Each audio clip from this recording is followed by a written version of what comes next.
pay attention to this because the Gaza conflict.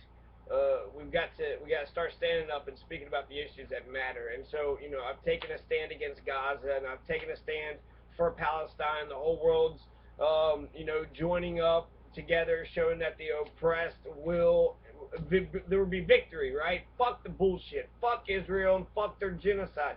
Fuck America's veto allowing the shit that Israel does. But this video isn't about that. It's actually about Robin Williams. Okay, so I just had to speak up, so I couldn't. Okay, so I realize it's not comparable, but I don't know. It's titillating and it's interesting, and I don't know. He's a fucking fascinating figure, right? In fact, anybody that kind of stands in the limelight in front of us, right? Marilyn Monroe was gorgeous and pretty and was our sex symbol, but was she really that great of a singer or an actress? Like, she was good, she was compelling and interesting, and I wouldn't, disinvite her for my birthday party if she wanted to sing "Happy Birthday" to me, but there's you got fucking people with like vocal cords, Christina Aguilera and people that can like go 15 decibels and shit, and that exactly wasn't Maryland, but that wasn't all about Maryland. She was the essence of Maryland. So, in the 50s when it was all prudes and a bunch of fucking stuck up fucking Bible thumping fucking Puritans, bunch of pilgrim Puritan Protestant fascist totalitarian corporatist, land speculation, all the fucking bad and evil that has ever happened, in the ruling classes of this nation. So, Robin Williams, he kills himself with a fucking belt, right? Fucking hangs himself with a belt in his chair while he's closed. So he's just that's how he did it, right? So that's weird. That's weird. It's a weird fucking way to do it.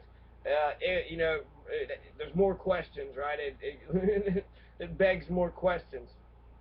They also didn't tell us this shit in the beginning, and also most people are saying that there is no note, but Lieutenant Keith Boyd said that we're not going to discuss the note at this time, which indicates that there is a fucking note, and if there isn't a note, why would he say it like that? That's fucking weird. That's what an asshole.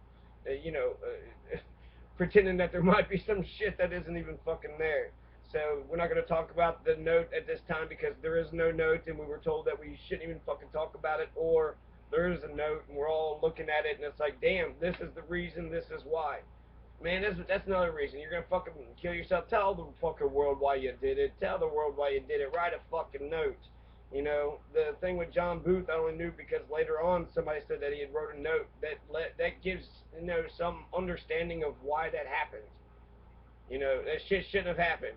What happened with Robin Williams shouldn't have happened. He shouldn't have done it. He should have felt that fucking sad, and he shouldn't have fucking gone that route. How the fuck does he not know this shit? It's fucking pathetic. It's like one of the most selfish things you can do. You're basically saying you only give a fuck about just you, and you don't care about anybody in the world that you actually hurt. Through your actions and your activities. And there's so many other ways to do it. There's so many other ways to go out, to do it so pathetically, to just be sitting on a couch and just, oh, I got a belt, I'll hang myself with this. It's like he didn't try, didn't even try, you know what I mean? He's so creative and he's got one of the smartest fucking minds. He couldn't think of anything better than that. But I want to actually talk about his. This is a celebration. This isn't a condemnation. This is a celebration. And well, one more thing. It's people are insensitive, so get ready for the fucking jokes. He's a comedian, right? So jokes are gonna come with it. I remember when Roger Barlow's father had killed himself in Gallatin County. I believe that's what had happened, and someone had made jokes and said, "Hey, how's it hanging?" or said hello to him, talk about how's it hanging when his father had had hung himself. And so that's it was really callous and disgusting display of sort of psychopathy, sort of an unempathetic. You couldn't put yourself in their shoes, right? So it's that's sad, and anyways. So let's go on with his movies. Aladdin, right? So Robin Williams, he's known for being a comedian. He was done a bunch of stand-up specials. I think he was on Saturday Night Live, Mork and Mindy. That's where he did like his rise to fame from Mork and Mindy. I saw a Popeye fucking movie where he had big ass fucking arms, right? He's a weird looking guy actually. His fucking face is a little off and his body's a little off. He's not Danny DeVito fucking weird, but his shit's a little off, right? He was also in Peter Pan, I think. Okay, so I got Wikipedia up here and also got Google. In 1977, he played Can I Do It Till I Need Glasses? In Popeye, 1980, he played Popeye, right? So 1980, I'm born 2 years later, when he makes The World According to Garp. So he starts being all dramatic, right? The Best of Times, Seize the Day, Club Paradise, Good Morning Vietnam, right? So Good Morning Vietnam, right? Good Morning Vietnam, Good Morning Vietnam. That's horrible. So yeah, Good Morning Vietnam. That's Good Morning Vietnam. What's up? You know, he was basically waking up the troops in Vietnam and just was a clown and fucking joking, a radio DJ, and it was perfect for his character. You know, that's exactly like his fucking bombastic attitude. And he was like, man, you just need a fucking blowjob, man. Talking to the drill sergeant guy. So that's 1987. I'm 5 years old. Then I'm 7 years old, right? Because this all is, you know, based on my life. Dead Poets Society comes out, and he plays John Keating, and he's like this inspirational professor. This movie did touch my life because I remembered the scene where the boy, you know, wanted to be like an actor, and the father was like, "You must do this and you must do that," and then eventually the boy just says, "Fuck it," and blows his head off, right? So we're talking about suicide, right? So that's a nice, consistent fucking thing. In Dead Poets Society, there was a suicide scene. Also in Good Will Hunting, check out this part where you have Matt Damon sitting there talking about Robin Williams' painting, about how it's like anger and there's so much depression and shit. And he's like, well, you married the wrong woman. And Robin Williams did marry the wrong woman. Twice fucking divorced, right? And then his wife is the last person that sees him before he fucking ends it all. He says the worst thing in life isn't to feel lonely, but it's to be with others that make you feel, you know, even more lonely. And he's right there. So he's got a lot of good life lessons. A lot of movies that have a lot of good life lessons. Good Morning Vietnam. I think there was like some questioning, like, what the fuck are we doing out here? Back to Neverland. Part of the magic of Disney animation. Club Paradise, Moscow and the Hudson, The Survivors. I don't know any of these. Adventures of Baron Munchausen, Portrait of a White Marriage. He's an air conditioning salesman. Rabbit Ears, Pesos Bill, Back to Neverland, Dead Poet Society, I'm from Hollywood, Cadillac Man, Awakenings, Dead Again, The Fisher King, Hook. He was in Hook. He was Peter Pan. He was the fucking Peter Pan, right? Which is weird. Is he the young Peter Pan? Did he look young in the movie? I don't know. He could play Peter Pan. He's boy-like. He's a man-child. That's what Seth Rogen calls himself, a man-child. A lot of these fucking comedians are man-children. Um, so Toys. He was in Toys, which wasn't as. He was in Aladdin. Genie is. That shows you the fucking power and creativity of Robin Williams was Aladdin. Okay, he should have just done Aladdin for the rest of his fucking life. Because of all the shit that he come up with while he was in Aladdin. He was on point, he was funny, he was hilarious, and then the animation added, you know, another fucking point to the things.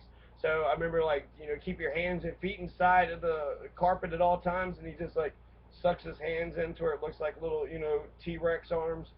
And it was funny. So the visual element to the animation of Aladdin with Robin Williams' eccentric and sort of rapid fire micro machine type thinking and type style of joking, and hey, here's another joke, and guess what, blah blah blah blah blah blah blah blah.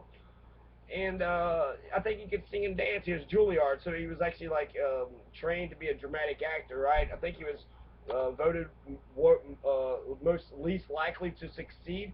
There was another person that actually told me about that. I think it was Robin Williams. It was a teacher of mine in Grant County that said that he was either going to be a fucking psycho crazy person, or he's going to be a wonderful genius.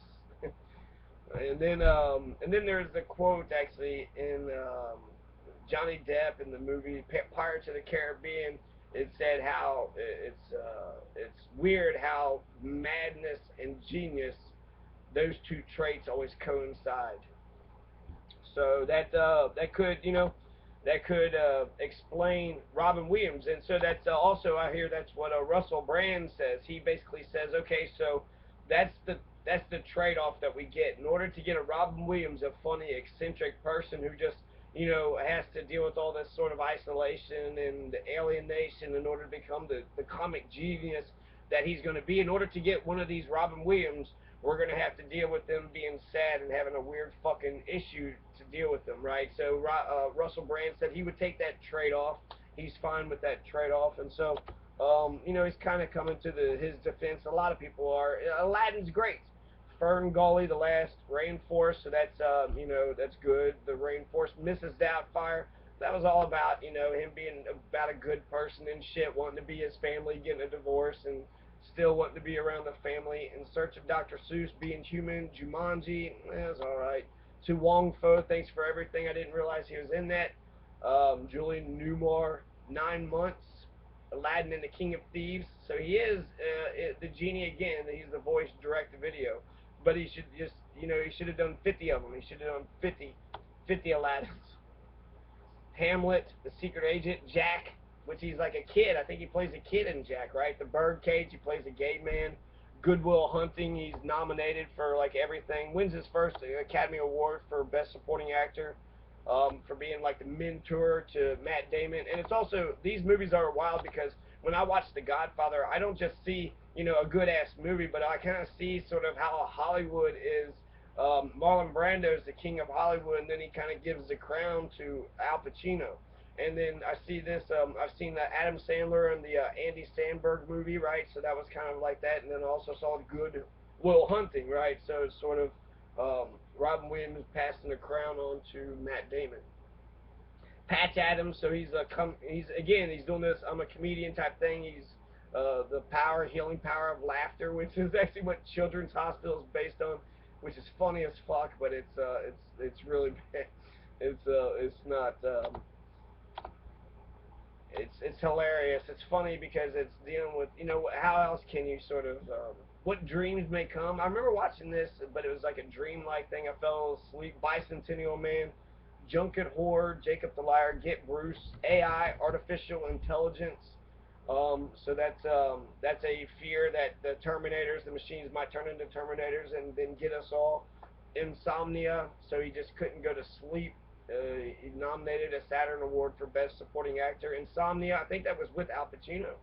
So the Ruddles, Two Can't Buy Me Lunch, Death to Smoochie, like the worst movie ever made, right? 1 Hour Photo. It was a weird, creepy movie actually, but it was scary. So he plays a dramatic role where he's supposed to be like this weird, creepy dude.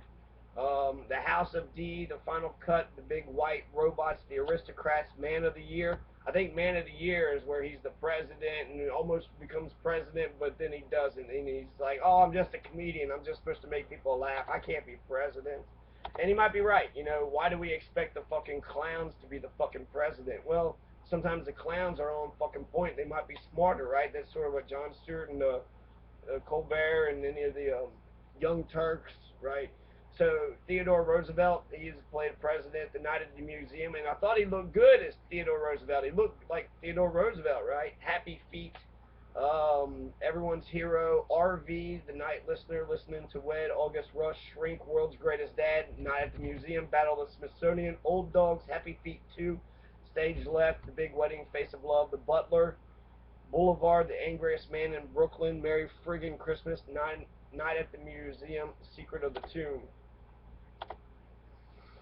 Some television, The Richard Pryor Show, Laughing, Eight is Enough, Happy Days, America Tonight, Mork and Mindy, Happy Days Out of the Blue, Fairy Tale, Theater, SCTV Network, Pryor's Place, Dear America, Wish for Things at Work, okay, Louis, The Crazy Ones. I have 1 minute. This is going to be the greatest ones, okay? So, Good Will Hunting, he deserved a fucking award with that. Good fucking leader, and he was smart. He fucking grabbed, Matt Damon, don't you fuck with my wife, right?